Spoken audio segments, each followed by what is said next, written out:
여러분, 하나님은 변함이 없으신 분입니다. 사랑의 변함도 없으시고 그분의 신실하심에도 변화가 없으십니다. 비록 연약한 이스라엘 백성이 배반하여서 하나님이 그들에게 징계를 내리셨지만, 그럼에도 불구하고 하나님은 이스라엘 향한 그 언약을 항상 언제나 잊지 않고 계셨습니다.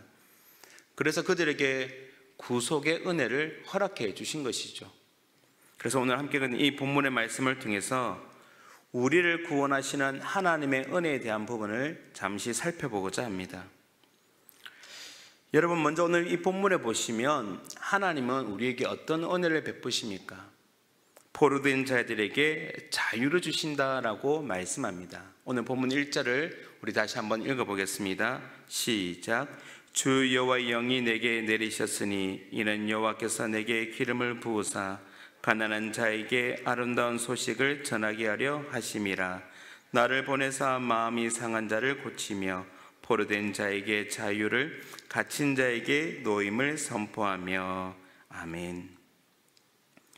오늘 말씀에 주 여호와의 영이 임하였다라고 말합니다. 그런데 이 말씀의 주인공, 주 여호와의 영이 임하신 분은 우리가 너무나 잘 알고 있는 예수 그리스도이십니다.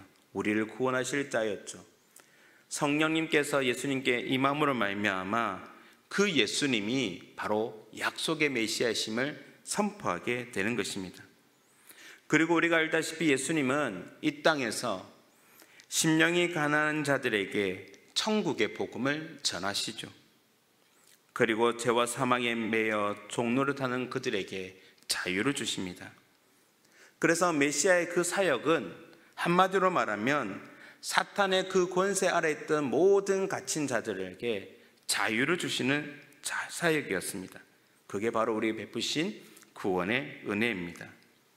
반면에 그의 대적들에게는 하나님의 그 구원의 날이 바로 심판의 날이 되는 것입니다. 메시아의 구속으로 원수마귀는 철저하게 심판을 받는 겁니다.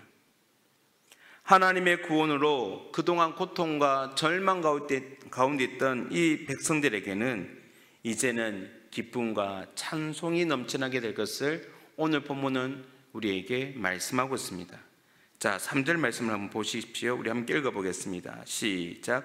무릇 시온에서 슬퍼하는 자에게 화관을 주어 그 죄를 대신하며 기쁨의 기름으로 그 슬픔을 대신하며 찬송의 옷으로 그 근심을 대신하고 그들이 와서 의의 나무 곧 여호와께서 심으신 그 영광을 나타낼 자라 일컬음을 받게 하려 하심이라. 아멘. 여러분, 결국 하나님은 예수 그리스도를 통해 당신의 그 백성들의 슬픔과 더 나아가서는 이 어떤 상황들을 바꾸어 주셔서 감사와 찬송이 넘쳐나는 삶으로 변화시켜 주시는 것을 보게 되는 겁니다. 우리도 예수님 믿기 전에는 사탄의 아래에 있던 종노릇하는 죄인들이었습니다. 그런데 어떻습니까? 예수 그리스도로 말미암아 하나님 우리에게 포로된 자에게 자유를 주시는 그 은혜를 누리게 된 것이죠. 오늘도 나의 삶 가운데 기쁨을 주시고 찬송하게 하시는 그 하나님을 의지하며 살아가는 저와 여러분이 되길 간절히 소원합니다. 그래서 이어지는 본문을 보면 이 하나님이 우리에게 주신 것이 또 뭐냐? 영원한 기쁨을 주시는 분이라는 사실을 가르쳐주고 있습니다. 여러분, 예루살렘은 이 바벨론 포로 기간 동안 얼마나 황폐하게 바뀌었습니까? 성전도 무너지고 성벽도 무너지고 너무나도 황폐했던 그 땅, 이제 하나님은 그 구속의 은혜를 통하여서 이 무너진 성읍들을 이 은혜를 경험한 사람들로 말미암아 재건하게 될 것을 말씀합니다. 이것이 바로 그들에게 하나님께서 베푸시는 구원의 은혜 때문에 주어지는 것이죠. 하나님의 은혜로 말미암아 포로된 자들이 자유와 먹고 되돌아왔을 때 그들은 그 황폐했던 그 땅을 변화시키고 새롭게 시작하는 것입니다. 하나님의 구원의 은혜는 더 나아가 이스라엘과 이방의 그 간의 그 벽을 허물고 이방인들도 구속의 은혜의 자리에 들어갈 수 있도록 하나님께서 은혜에 참여할 수 있는 기회를 허락해 주셨습니다. 그리고 하나님의 구속으로 말미암아 이스라엘의 영광은 회복될 것을 말씀합니다. 자, 오늘 본문 6절에 7절을 한번 읽어보겠습니다. 시작.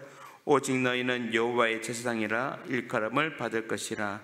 사람들이 너희를 우리 하나님의 봉사자라 할 것이며 너희가 이방 나라들의 재물을 먹으며 그들의 영광을 얻어 자랑할 것이니라.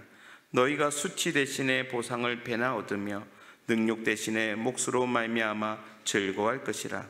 그리하여 그들의 땅에서 갑절이 났고 영원한 기쁨이 있으리라. 아멘. 이스라엘 백성들이 포로 시절에 너무나도 비참한 상태에 있었지만 이제 하나님은 어떻습니까? 그들에게 구원을 베푸시고 당신의 거룩한 제사장으로 삼고 더 나아가서는 봉사자를 세워줄 것을 오늘 본문 6절에서 말씀하지 않았습니까? 그리고는 포로 시절에 겪었던 그 모든 수치보다 더 큰 은혜를 허락해 주실 것을 오늘 본문 7절의 말씀을 통해서 이야기를 하시면서 그들에게 영원한 기쁨을 주신다고 말씀합니다. 여러분, 구원의 기쁨은 죄악의 그 고통과는 비교할 수가 없습니다. 구원의 그 은혜는 우리들로 하여금 세상의 그 어떤 것보다 가장 비교할 수 없는 기쁨으로 주어지는 것입니다. 오늘도 우리의 삶 가운데 영원한 기쁨을 주시는 하나님을 오늘도 의지하며 바라보며 살아가시는 그런 저와 여러분의 삶이 되길 주님 이름으로 축원합니다. 마지막 오늘 우리에게 주시는 하나님의 말씀은 이렇습니다. 결론이라 말할 수 있는데 바로 구원의 복을 주신다는 것이죠. 자, 오늘 말씀 8절과 9절을 한번 보시면 이렇게 기록되어 있습니다. 제가 읽겠습니다. 물은 나 여호와는 정의를 사랑하며 불의의 강탈을 미워하여 성실히 그들에게 갚아주고 그들과 영원한 언약을 맺을 것이라. 그들의 자손을 문나라 가운데에 그들의 후손을 만민 가운데 알리리니 물을 이를 보는 자가 그들은 여호와께 복받은 자손이라 인정하리라. 아멘. 여러분, 하나님은 공의의 하나님이십니다. 그래서 하나님은 불의를 그냥 보지 못하시죠. 그래서 이스라엘 백성들이 포로로 잡혀간 것은 결국 그들의 죄 때문이었습니다.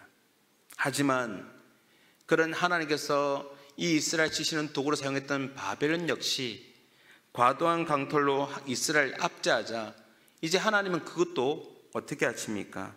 그 불의를 미워하시며 그들의 행위대로 보상을 하시는 것을 보게 되는 겁니다.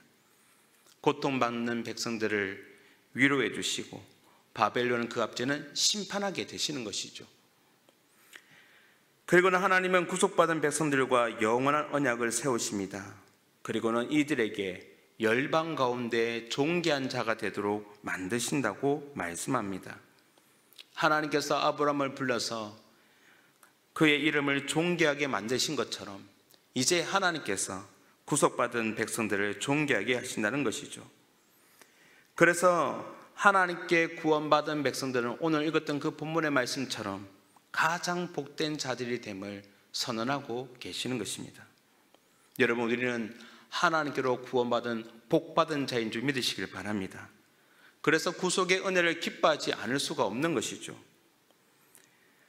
오늘 본문 마지막 10절을 다시 한번 읽어보겠습니다. 시작. 내가 여호와로 말미암아 크게 기뻐하며 내 영혼이 나의 하나님으로 말미암아 즐거워하리니 이는 그가 구원의 옷을 내게 입히시며 공의의 겉옷을 내게 더하심이 신랑이 사모를 쓰며 신부가 자기 보석으로 단장함 같게 하셨음이라. 아멘. 하나님이 우리를 구원의 옷으로 입히시고 의롭다 하셨기에 우리는 하나님 앞에 거룩한 신부가 된 줄 믿으시길 바랍니다. 결국 구원은 하나님 우리에게 주신 선물인 것입니다. 사랑하는 성도님 여러분, 사람이 비참한 상황에 빠지는 것은 결국 죄 때문입니다. 그리고 하나님은 그 죄를 심판하시죠.